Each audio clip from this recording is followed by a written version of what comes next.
I want to acknowledge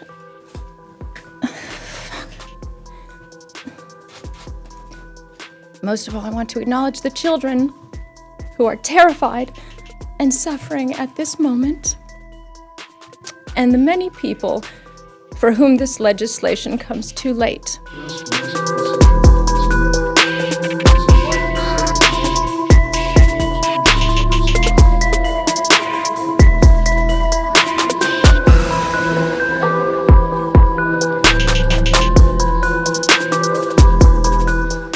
Anyone who's been in those situations will tell you just how far they feel from the power concentrated here in this building. The power to pass laws that might have prevented their pain in the first place.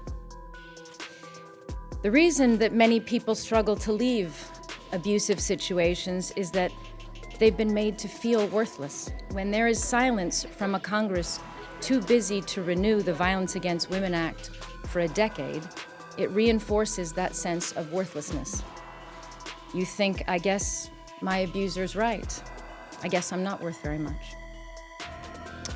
That's why passing this law is one of the most important votes you as senators will cast this year.